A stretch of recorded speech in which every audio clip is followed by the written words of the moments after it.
শেষ হয়েছে English premier লিগের জমজমাট দলবদল। এবার ট্রান্সফারে ক্লাবগুলোর বিশেষ নজর ছিল স্ট্রাইকারদের উপর। মিলিয়ন ডলার খরচ করে নিজেদের গোল দেওয়ার সক্ষমতা বাড়িয়েছে ক্লাবগুলো। এদিকে ট্রান্সফার উইন্ডোতে ক্লাবগুলোর মোট ব্যয় হয়েছে রেকর্ড ৩ বিলিয়ন পাউন্ড। এবার ইংলিশ প্রিমিয়ার লিগের ক্লাবগুলোর নজর ছিল দলের স্ট্রাইকার ভেরানোতে। বিশেষ করে গোল দেওয়ার সক্ষমতা আছে এমন ফুটবলারকেই প্রাধান্য দেওয়া হয়েছে এবারের গ্রীষ্মকালীন দলবদলে।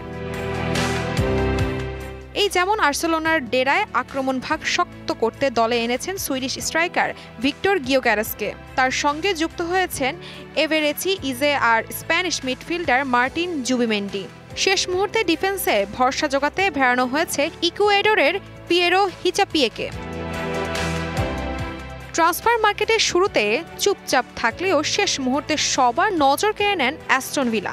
ম্যানচেস্টার ইউনাইটেড থেকে ধারে তারা দলে টেনেছেন জার্ডন সানজো আর লিভারপুলের হার্ভে এলিয়েটকে। নায়াসিনামাইড ও স্যালিসাইলিক সমৃদ্ধ লিলি ফেস ওয়াশ যা ফেসের ডেড স্কিন সেল দূর করে দেয় দ্বিগুণ ফাস্টার ব্রাইটেনিং। দুই ইংলিশ তারকা আগমনে ভিলা আক্রমণে নতুন গতি আসবে বলেই আশা ভক্তদের। এদিকে রেকর্ড ভেঙে আলোচনার কেন্দ্রবিন্দুতে লিভারপুল। নিউক্যাসল থেকে আলেকজান্ডার ইসাককে কিনেছেন তারা।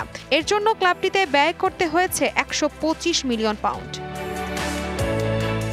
আরেক ইংলিশ জায়ান্ট ম্যান সিটিতে বড় পরিবর্তন এসেছে গোলপোস্টে। এডারসনকে ছেড়ে দিয়ে গোল লাইনের দায়িত্ব দেওয়া হয়েছে ইতালির বিশ্বকাপ জয়ী গোলরক্ষক জিয়ানলুইজি ডোনারুমাকে।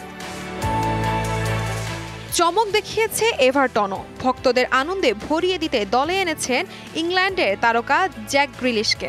সঙ্গে আরও এসেছে কিউরন ডিওভরি হল আর টাইলার ডেভলিং।